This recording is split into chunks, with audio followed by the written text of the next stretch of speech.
Agora, nosso assunto aqui no Sinal Aberto, na segunda edição, é o Código Tributário e também as discussões importantes entre os vereadores na Câmara Municipal de Goiânia. O Código Tributário está sendo analisado pela Comissão Mista. A previsão é votação na próxima semana, na próxima segunda-feira, mas também nesta semana destaque para a Comissão Mista e para o plenário, que aprovaram a mudança no regimento interno da Casa, prevendo a antecipação para a eleição da mesa diretora. Hoje o presidente é Romário Policarpo e há a possibilidade dele ser reeleito, enfim, há uma polêmica em torno disso, porque essa mudança no regimento faz com que só tenha 48 horas entre a convocação da eleição e a eleição na prática para saber quem será o próximo presidente da Câmara e também os outros cargos da mesa diretora. Sobre esses assuntos todos, a gente conversa a partir de agora com o vereador Lucas Quitão, do PSL, já está em contato com a gente em áudio e vídeo. Vereador, obrigado pelo contato aqui. Boa tarde para o senhor. Boa tarde, meu amigo Rubens, meu amigo Kleber, boa tarde, ouvinte e telespectador da TV e Rádio Sagres. Estou à disposição de vocês. Prazer ter o senhor com a gente, vereador. Eu vou começar falando sobre essa eleição à mesa diretora. Os vereadores, a gente conversou aqui com alguns deles que defendem essa mudança no regimento. Eles dizem que não tem uma data específica, que não está marcado, mas o que é que o senhor ouve lá na Câmara? A expectativa é de que essa nova eleição para a mesa diretora aconteça já nos próximos dias, que isso já ocorra. E por que é que o senhor é contra essa mudança no regimento interno? Bom, Rubens, o primeiro ponto é que essa mudança ela foi conduzida de uma forma muito obscura, né? Como eu apontei nos discursos em defesa da manutenção do regimento como essa alteração veio de uma reunião às portas fechadas na Comissão Mista, e eu participei como membro, mas a imprensa não teve acesso, a sociedade não pôde participar, e nem tampouco foi transmitido pelos canais da Câmara, né? A TV Câmara, o nosso canal no YouTube e etc. Então, isso já é um ponto negativo. Você convocar uma eleição que poderia e deveria acontecer, segundo a nossa lei orgânica e o nosso regimento, Kleber, somente no final de 2022 para passar a vigorar em 2023. Por que antecipar uma eleição 1 ano e 3 meses, por exemplo, num momento de pandemia, num momento de crise econômica, num momento de análise do Código Tributário, que é muito mais importante que qualquer outra coisa para Goiânia, né? Então, assim, eu acho um oportunismo político, eu acho sem fundamento jurídico, inclusive, né? A gente tem decisão recente do Supremo que proibiu a recondução em mesma legislatura, que foi o caso lá do Rodrigo Maia, do Alcolumbre. Enfim, são vários pontos que a gente debate e a gente chama a atenção da população, né? Uma eleição, qualquer votação, qualquer ato dentro da Câmara Municipal precisa, primeiro, ser público, precisa ser noticiado e precisa ter um prazo mínimo para a sociedade tomar conhecimento. Em 48 horas, né, pouca gente vai ter conhecimento, e eu levanto também a outra preocupação é que não é somente o presidente da nossa casa, né, é também o vice-prefeito de Goiânia. Então, a população precisa participar, entender, poder opinar e nos entristece em ser o voto vencido e ser o único que tenta passar essa preocupação para todos. Vereador Lucas Quitão conosco. Vereador, o que é que pode ser feito a partir de agora? O senhor foi o único voto contra essa mudança, um grupo político está consolidado lá na casa, querendo essa mudança, querendo que a convocação aconteça e depois, 48 horas, já uma votação para a eleição à mesa diretora. Dá para tentar impedir que isso ocorra? Porque eu até tentei argumentar aqui com o vereador Juarez Lopes, foi o autor dessa emenda, né? Que a impressão que passa, né, vereador, é que qualquer processo eleitoral precisa ser justo.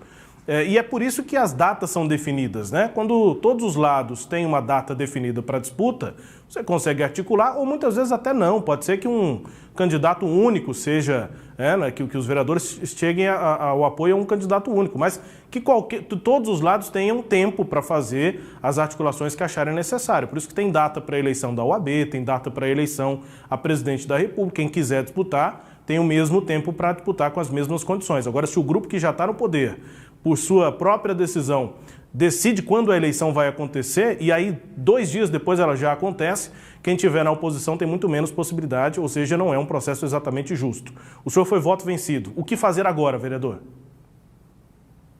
Rubens, você disse o que eu costumo também tentar convencer os colegas com esses argumentos, e é muito triste, porque fica, como você disse, sem clareza no processo, né, sem chance, e inclusive sem fundamento, né, o porquê de antecipar 1 ano e 3 meses, só porque talvez a prefeitura esteja precisando passar ali o Código Tributário, né, a população às vezes não está acompanhando pelo momento, e quanto à previsibilidade, é pior ainda, a gente não sabe quando isso pode acontecer, né? Pego todo mundo de surpresa, mudar a regra no decorrer do jogo é muito ruim. Quanto os próximos passos nossos é analisar aí talvez uma medida jurídica, né?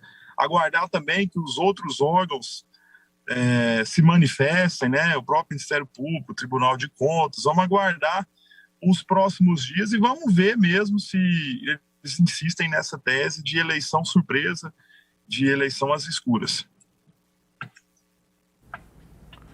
O vereador Lucas Quitão, do PSL, conosco ao vivo aqui no Sinal Aberto. Kleber Ferreira, fique à vontade, né? Assuntos relevantes da Câmara, a gente abre com esse assunto da antecipação da eleição à mesa diretora. O vereador Lucas Quitão foi o único dos 35, os outros 34 apoiaram a mudança, mas, pelo menos na nossa visão, na minha visão aqui, Kleber, fica um processo assim meio turvo, né? O vereador está avaliando o que fazer, mas, claro, há outras pautas também, fica à vontade. O vereador está com a gente, Kleber.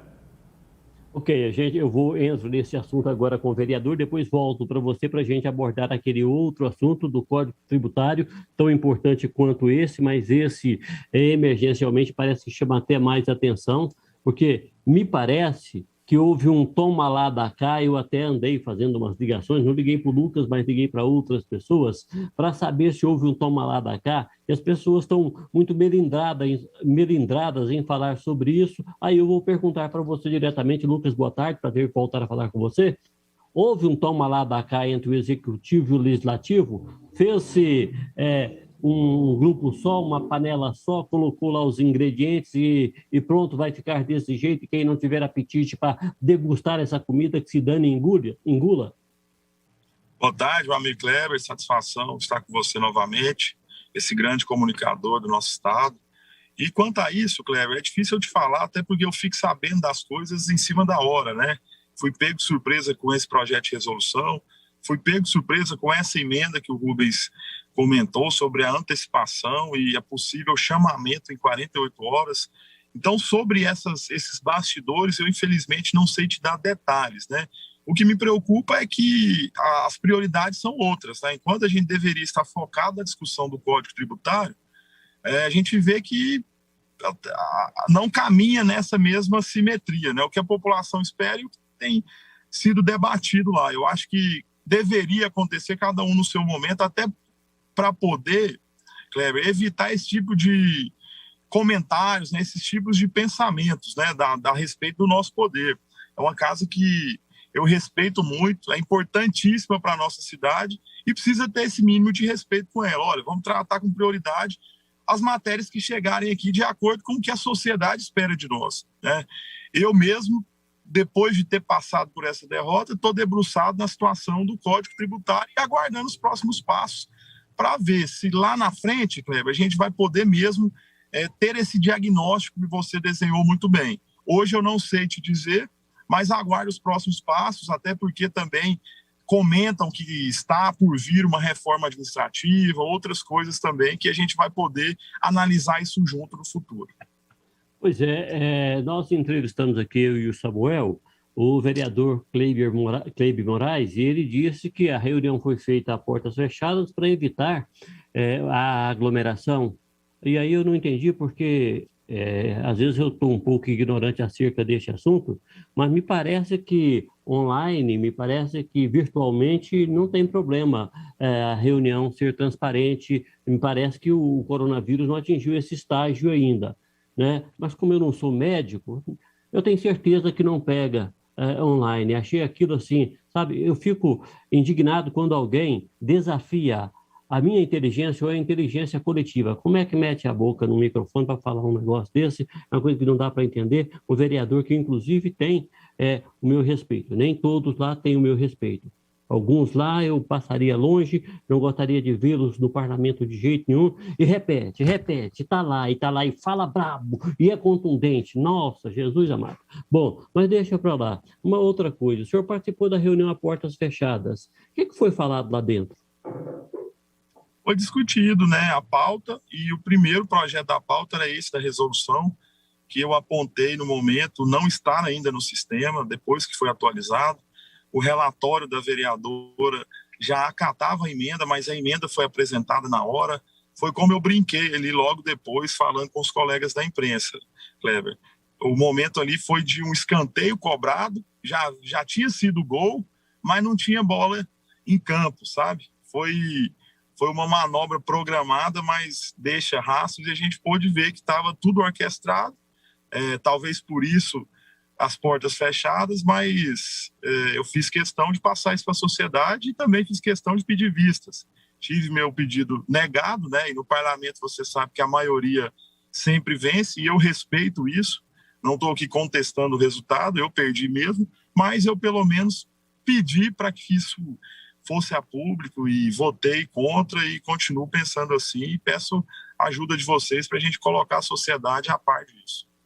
Pois agora, para encerrar esse assunto, para a gente começar a abordagem no outro tema, o Ministério Público precisa ser provocado com essa questão, né? Ele precisa receber lá essa documentação, essas informações que nós estamos aqui debatendo com a sociedade goianiense, com a sociedade goiana que está acompanhando o sistema site de comunicação. O senhor pretende provocar o Ministério Público, levar até lá essa situação, documentos, e relatar para o promotor o que aconteceu, para solicitar ao Ministério Público uma postura de defesa da cidadania, da democracia e do respeito? Weber, isso foi feito através de um observatório social que eu participo, né? Foram feitas alguns pedidos de verificação, algumas representações, e a gente está aguardando agora o retorno do Ministério Público e também do Tribunal de Contas, por exemplo, né? Eu acho que tem mais fiscais que podem nos ajudar nesse trâmite aí. Rubens Salomão. Ô, vereador, e o Código Tributário? Eu vou perguntar para o senhor de uma forma genérica, que mudanças o senhor acha que são importantes, emendas que o senhor pode propor, enfim, mas eu vou começar com uma pergunta específica antes, e aí depois que o senhor, enfim, fizer a resposta aqui sobre essa, eu gostaria que o senhor falasse também sobre outros aspectos. O senhor tem acompanhado de perto essa questão do Código Tributário. Mas a minha pergunta para começar esse assunto é o seguinte: o contribuinte em Goiânia, nesse momento, que quiser acompanhar o debate na Câmara, que está de olho nesse projeto, vai conseguir entender, prever quanto ele vai pagar de IPTU a partir de janeiro de 2022, se esse projeto for aprovado até o final desse mês, aprovado e sancionado até o final desse mês, ele vale a partir de janeiro. O contribuinte hoje em Goiânia, já dá para saber quanto ele vai pagar de IPTU ou ainda não, vereador?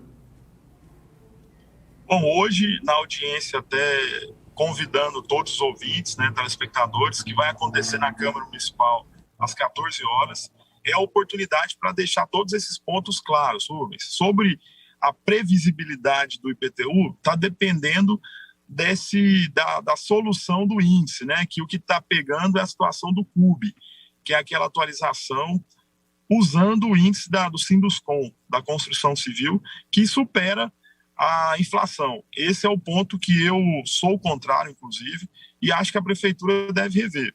Vamos ver se vai ter acordo nessa audiência pública, vai ter participação das entidades, dos conselhos profissionais, da sociedade civil organizada, e convido também vocês, a imprensa, para a gente poder entender melhor a situação da Prefeitura e entender se vai ter saída ou não, que é o que você busca, né?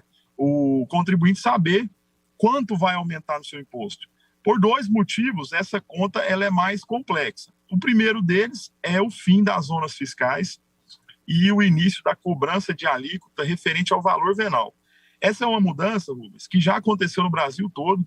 Só Goiânia e Palmas das capitais ainda usam as zonas fiscais, que acabam trazendo injustiças, né? Que já falamos aqui outras vezes, mas para contextualizar os ouvintes, são aquelas injustiças de cobrar, por exemplo, a mesma alíquota de condomínios fechados e bairros bem humildes, de sobrecarregar o centro da cidade, por exemplo, com a maior alíquota, sendo que lá não é mais o bairro mais valorizado, né, da cidade. e aí você passar a cobrar alíquotas maiores de acordo com o valor venal. Quer dizer, quanto mais caro o imóvel, maior será a alíquota. Até aí, tudo bem. O grande problema é a atualização do valor venal do imóvel, né? Que eles querem usar esse índice, que, como eu disse, ele ultrapassa o índice da inflação, que no nosso país, Kleber, hoje está entre as maiores inflações do mundo. Então, isso por si só já vai sobrecarregar o contribuinte. A minha ideia é que, além dessa mudança das zonas fiscais, que a prefeitura atualize somente pelo índice da inflação. Assim, o consumidor, o contribuinte, vai saber que o seu IPTU pode ter aquela margem de atualização. E aí ele vai olhar no seu IPTU o valor venal do seu imóvel e calcula com a alíquota que for divulgada pelo município. Essa é uma forma da gente ter mais segurança, Rubens. Inclusive, é o que eu tenho proposto para a prefeitura e espero que a gente já tenha encaminhado uma solução hoje na audiência pública.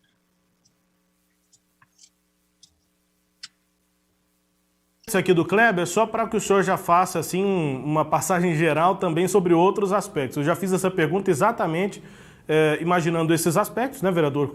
Mudança sobre os critérios para cálculo do valor venal e a mudança nas alíquotas. As alíquotas parecem estar claras no projeto. O valor venal vai essa nova métrica do CUB e aí não dá para saber exatamente quanto é que vai pagar. A gente vai estar atento também a essa audiência pública e a própria tramitação do projeto para entender. Mas e outros aspectos? ISS, enfim, tantas outras questões que o Código Tributário aborda. O senhor prevê alguma mudança, algo que não está de acordo com o que o senhor acredita que seja justo, enfim, para esse Código Tributário? E aí, na sequência, o senhor ouve a pergunta do Kleber Ferreira. O que mais o senhor avalia como importante do Código e se ele precisa mudar? Rubens, eu acho que é um ponto positivo, né? Nós estamos atualizando uma lei que tem 46 anos hoje, vai trazer muitas inovações, né? A exemplo disso, eu lembro a questão do endereço, o endereço virtual, que é uma forma de captar mais empresas, de regularizar várias empresas que já funcionam em Goiânia, mas que não tem uma sede própria, né? E nesse ambiente de pandemia, a gente viu que o home office cresceu muito, os escritórios compartilhados também. O profissional liberal, autônomo, vai poder se registrar na prefeitura, criar uma empresa com agilidade através do endereço virtual, sem ter que alugar um escritório, etc. Essa é uma inovação que eu sempre lembro. Uma outra proposta nossa na comissão foi criar a nota fiscal goianiense, né, que é uma forma de dar um desconto no IPTU para poder exigir que as pessoas gerem notas, e isso vai colocar o contribuinte auxiliando a prefeitura nisso, né, combatendo aí sonegações, etc., de uma forma justa, né? E, claro, sempre lembrando que as alíquotas cobradas nesses serviços, que aí eu entro no ponto final, do ISS, por exemplo, de várias atividades, nós tivemos, Kleber, redução. Eu cito aqui o caso da tecnologia, o caso dos eventos, da rede hoteleira, que foi muito sofrida pela pandemia, né? Então, esse pessoal já vai ter um incentivo natural, já consolidado, para que ele volte a funcionar e volte a ter mais lucratividade, gerando mais emprego, trazendo mais empresas, eventos, quando isso for possível. Esses são os pontos positivos, Rubens, além da modernização, a equiparação de algumas alíquotas de serviço, porque antes, se a prefeitura continuasse mantendo grandes alíquotas de 5%, de 4%, as cidades da região metropolitana estavam captando essas empresas e esses negócios, cobrando alíquotas bem menores, né? E eu enxergo, e fiz questão de passar isso na comissão, quero continuar brigando por isso enquanto o código estiver tramitando, que os incentivos fiscais, eles são investimentos, né? Eles não são somente queda na arrecadação, né? Porque a prefeitura se preocupa também com isso. Se tiver queda na arrecadação, a chance de passar já é pequena. Mas eu já enxergo como investimento. Pode ter uma queda nos primeiros anos, depois com o fomento do negócio, com a recuperação econômica, com a geração de empregos, a prefeitura passa a arrecadar muito mais e passa a ter também um índice bem menor de inadimplência ou de sonegação, né? Eu enxergo dessa forma. Bom, eu tenho duas perguntas da minha parte, para encerrar da minha parte, Lucas. Uma, eu vou voltar à questão do Código Tributário e ao CUB, ao custo de unidade básica, né? O Brasil já tem vários índices de correção de valores e esse CUB não é um índice nacional, é um índice adotado por um sindicato da construção civil. Às vezes o nosso ouvinte, telespectador, não entende, mas ele leva em consideração a variação de preço do material de construção e de imóveis. Assim, se sobe o ferro, se sobe a areia, se sobe o piso, se sobe o tijolo, se sobe a telha, o seu imóvel, consequentemente, vai ter um reajuste no tributo no índice que esse material subir, mais o índice de variação do custo do imóvel, a valorização do imóvel em si. Ou seja, é aumento sobre aumento, uma coisa, do ponto de vista econômico, absurdo demais para ser aplicado de forma coletiva. O cidadão, aprovada essa medida, pode ir à justiça e contestar isso, solicitando a um juiz que para ele determinar que seja utilizado outro índice? Essa é uma opção, né? E acontece em alguns momentos em que o contribuinte se vê injustiçado, Kleber, e também, antes disso, ele tem a opção de recorrer ao Conselho Tributário, né? Que é uma forma dele fazer esse questionamento pela via administrativa. Sem ter que ir à justiça, ele pode buscar essa correção quando, no caso de um cálculo errado, né? Quando ele discordar do valor. Claro que ele sempre vai ter essa possibilidade. E claro também que a gente preocupa no volume desses questionamentos, né? Por isso a preocupação de fazer a lei o mais justo possível, o mais próximo possível do valor venal, por exemplo, né? Da realidade de cada segmento, justamente para evitar essa enxurrada de questionamentos. Isso faz mal para a cidade, né? Faz mal para o próprio contribuinte, que aí às vezes nesse processo ele fica com uma certidão atrasada, alguma coisa que pode impossibilitar a atividade dele. Essa é a nossa preocupação, mas sempre lembrando, discordar disso é um direito cidadão e recorrer também. Ele pode fazer esse questionamento tanto administrativamente como judicialmente. Vai ser uma chuva de processos, com certeza, sobretudo no segundo ano, após o segundo ano na cobrança do novo código, se isso for aprovado. E minha outra preocupação é futurista. O que nós vimos agora na Câmara nessa votação de fazer a junção, de antecipar a eleição, poder convocar a eleição 48 horas antes do pleito, não dar tempo de articular uma outra chapa, coisas desse nível, juntou tudo para que fosse aprovado o novo Código Tributário. A impressão que a gente tem é que houve uma junção de interesse do toma lá da cá dos dois poderes para que quem está no poder se favorecesse um do outro e aí não houvesse nenhum problema. Para o futuro, isso vai continuar? O senhor teme que essa seja uma associação que também foi atada para votações futuras, para iniciativas futuras que vêm aí, que a Prefeitura fala em reforma administrativa, em outras coisas desse nível? Kleber, um gancho para concluir aquele nosso assunto, sobre a atualização do CUB, a Prefeitura já se dispôs a alterar ela a partir de, salvo engano, 2023, né? Que aí passaria a ser somente a inflação. Eles querem manter o CUB somente nesse ano. Mas eu acho que ainda cabe o diálogo para colocar a inflação sempre e fazer, se for o caso, atualizações na planta bem estudadas, que aí você faz através de lei, não é usando algum índice, como você disse. Sobre essa manutenção desse momento político, eu acho que não. Eu acho que a política é muito dinâmica, né, Cléber? Acho que isso vai depender dos resultados do que está acontecendo agora e, na minha opinião, tende a mudar bastante, né? É de acordo com cada matéria, com cada segmento, né? É de acordo com o momento da política e logo virão as eleições e os grupos podem se dividir. Então, acredito que não, é passageiro, né? Por isso essa preocupação nossa. Menos mal, vou passar a palavra para você, Rubens, já agradecendo de minha parte o vereador Lucas Quitão, mas então o negócio do CUB vale só para a gestão do Rogério. Então tá bom, depois o próximo prefeito segue um índice mais racional, mais popular e mais justo. Rubens. Kleber, eu acho que ainda ele vai poder mudar antes, né? Seria só 2022 o CUB. Vamos ver como é que vai ser essas tratativas hoje na audiência e a gente vai fazer questão de ser justo. É a minha preocupação, né? Eu só voto uma matéria dessa se eu ficar realmente seguro de que não vai ter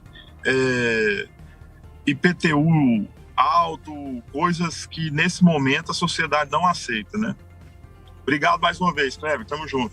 Vereador, obrigado pela Obrigado pela disponibilidade de conversar com a gente aqui. Está em deslocamento, né? Está no carro, o vereador Lucas Quitão. Um abraço ao senhor, bom trabalho, boa audiência pública. Nós vamos estar de olho aqui. Um abraço, vereador. Valeu, tô indo almoçar e vou voltar para a Câmara. Um abração, Rubens. Obrigado mais uma vez. Continue fazendo esse jornalismo coerente e responsável e conte comigo sempre. Uma boa tarde a todos que nos ouvem. Um abraço, boa tarde. Obrigado, vereador Lucas Quitão, do PSL, conversando conosco aqui no Sagres Sinal Aberto nesta segunda edição. Destaque-se a íntegra da conversa. Você confere a seção do nosso portal, o sagresonline.com.br.